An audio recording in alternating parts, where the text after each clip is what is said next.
The simplest of all instruction is move arg1 comma hash 3. So what will happen? Now just hash 3 is written, so decimal value 3 is copied to arg1. If I write 10 here and 0x10 here, they have totally different meanings. This is hexadecimal, this is decimal. So hexadecimal 10, if you want to find in decimal, it is nothing but 16 into 1 plus 16 to the power 0 into 0. So this is how you convert, and the answer is actually 16 in decimal. Okay, so make sure when you write a decimal value, hexadecimal value, there is a total difference in that. Okay, you have other options like move arg0 comma arg1. If arg1 is initially 3, arg0 is also now 3. Okay, what is move s? When you move the content of arg1 to arg0, okay, you are setting conditional flag that is based on the new value. You are updating n, z, c, v values. Okay, fine. Let's go to the next topic, that is move not. What is this? If I take an example like arg1 comma hash 3, if you consider 3 as a binary 32-bit value, this is what you get. Only last two positions have value 1, all others are 0.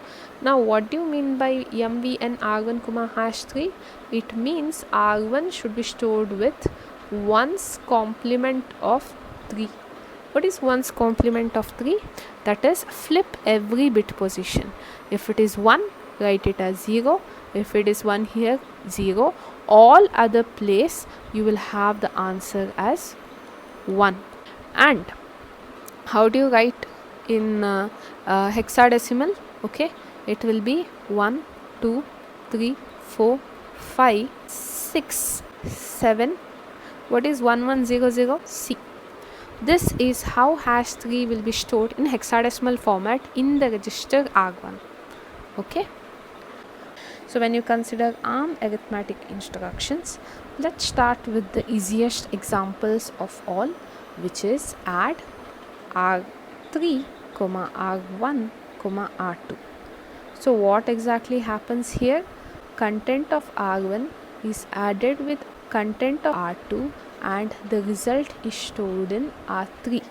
Okay, that is, if in case arg1 value, okay, if it was 10 and if r2 value was 4, then the result 14 would have been stored in r3. Next, let's take the example of ADC instruction. What is this ADC? ADC stands for add with carry. The carry here stands for the carry flag which is present in your CPSR register. Okay, now what this does is it will add these two registers. Along with that, it will add the content of carry flag to that. That is, let's initially assume the conditional flag C is actually equal to 1. In that case, what will happen is arg1 plus arg2 plus C is actually stored in r3. In our case, if we assume this is 10, this is 4, then C value is nothing but 1. So the result that will be stored in r3 will be nothing but 15. But if in case our carry flag has an answer of 0, in that case what will happen? This will be 0, because of which our answer will change to 14. Okay, so this is the answer you will get. So our final answer is nothing but addition of arg1 plus arg2 along with the carry flag. So if carry is 0, it is just nothing but the sum of arg1 and r2. If carry flag is 1, accordingly output will change. Now what will happen if I use S here? Based on this particular result, the conditional flags of CPSR register will be updated. Okay, now in this particular case result is 14, so neither Z flag will be set, neither carry will be set, okay, nor overflow will be set. All flags will actually have 0 only. But in case, let's assume, okay, 0 in all this, then what would have happened? Result would be 0, Z flag will be set as 1, all other flags would be 0. That is specifically because we have used yes here. If you don't use yes here, any conditional flag won't be set, and this yes you can use in any arithmetic or any other operations except for compare instructions, because in case of any compare instructions, all sort of conditional flags will be automatically updated. You don't have to again use a yes in the instruction. Next we have subtract. Okay, what should happen here? As simple as you can assume it is this particular operation being performed. So if it is 10 here, okay, and if it is 4 here, what would be the result stored in R3? It would be 6, okay, and in all these cases I'm assuming decimal numbers, okay. Next let's go to subtract with carry, okay. So how exactly that works? Yes, BC R3, R1, R2. Okay, I'm using R3, R1, R2 everywhere. Okay, you don't have to use it as it is. You can use any register between R0 to R12 for these operations. Okay, I'm just using the same instruction for my convenience. Okay, so what happens here is that, okay, R3 gets stored with R1 minus R2 minus of 1 minus carry. What does this mean? Let's initially assume, because of the previous instruction, carry was set as 1. Then what will happen? Then you will have R1 minus R2 minus 1 minus 1, which is 0, which is nothing but R1 minus R2 will be stored in R3. Okay, but what if the case is different? If in case your carry flag is actually equal to 0, then what will happen? R1 minus R2 minus 1 will be stored in R3. Let us assume this case only, and let's assume R1 is some 10 and this is some 5. Then what will happen? Then 10 minus 5 is actually 5, minus 1, 4 will be stored in R3. While if carry was actually equal to 1, what would have happened? Then in this particular case, it would be 1 minus 1. So this would be 0, because of which this part wouldn't have existed, and 10 minus 5 would have been 5. Okay, so based on the carry flag, this particular instruction gets affected. So you call it as subtract with carry. Okay, so what do we have next? Next we have reverse subtract. How does this work? We have an instruction RSB, R3, R1, R2. So what happens here is R3 stores the value of R2 minus R1. So what is it? Usually this will be the first value minus the second value, but in the case of your RSB, that is reverse subtract, this will be the first value. So this minus this value. Okay, you can see the difference. So in this particular case, if let's assume R1 is 10 and R2 is 4, like that time, here it would be 4 minus 10, which is minus 6. Fine, it's opposite of sub. Now let's just run the code which has all the examples that we discussed in the theory. Okay, as of now we'll just ignore the other part. We'll just focus on the data processing instructions. The first two instructions that we see here, they belong to the category of MOV instructions. Okay, so the very first example is move r1 comma hash 3, which is a very simple instruction. What should happen is this value should be stored in r1. Let's see that happening. You can see r1 has a new value here, okay, which is nothing but 3.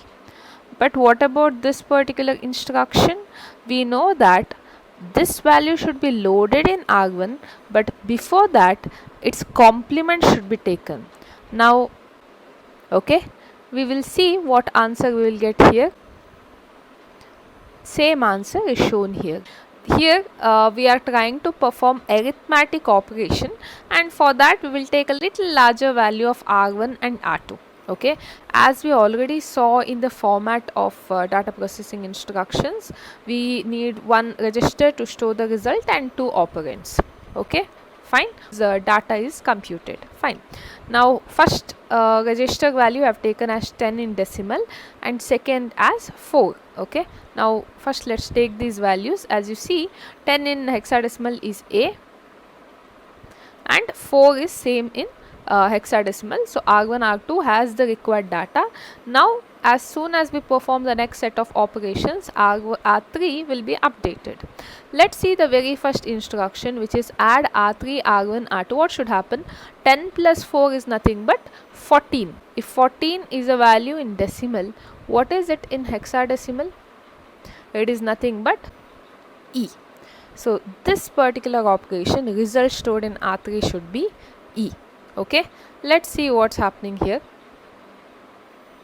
Yes, we got the desired result in r3.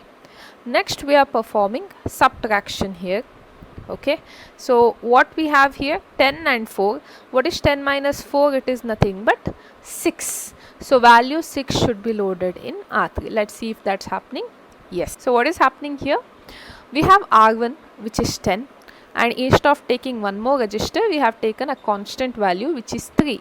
So 10 minus 3 should now be stored in r4. What is 10 minus 3? 7. So you will see r4 register will now be loaded with 7. But you see a minor difference here, sub and followed by an s suffix. What is this meant to do? This will update the conditional flags, and this yes you can add anywhere here. Okay, fine. If you want a particular instruction after obtaining the result, if you want to update the conditional flags, where are the conditional flags? Here. Okay, so in the CPSR we have conditional flags. If you want to make necessary changes in the conditional flags based on the result obtained, you will write yes. Now here subtraction is happening.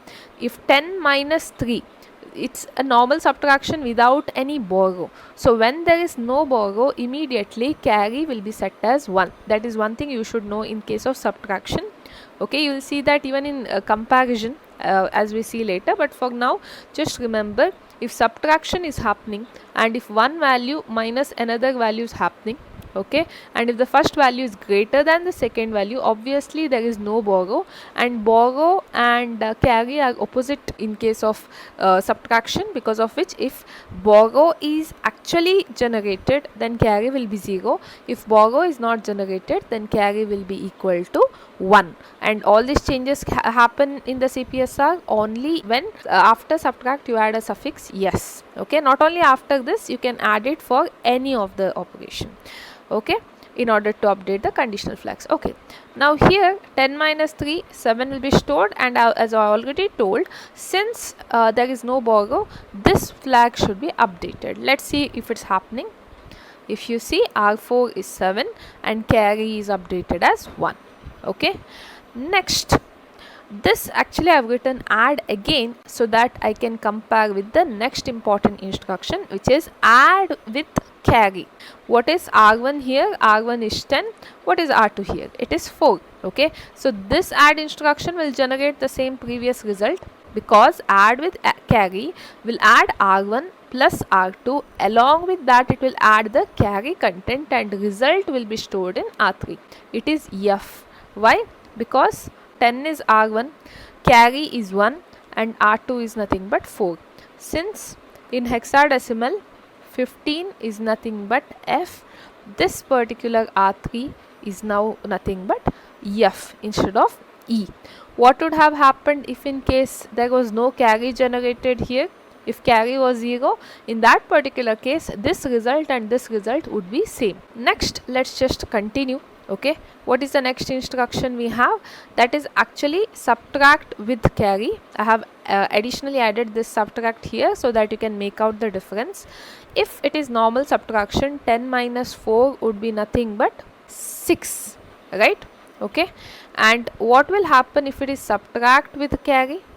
Because it is subtract with carry, 10 minus 4 minus of 1 minus carry, that is what we discussed in theory class. So it is 1 minus 1 is 0. Okay, because of which in this particular case both will generate same value. The result should be same, correct? Okay, let's see the other case wherein result will actually be different. I have added some more instructions so that you have enough clarity there. The next instruction, okay, that we have is RSB. What is RSB?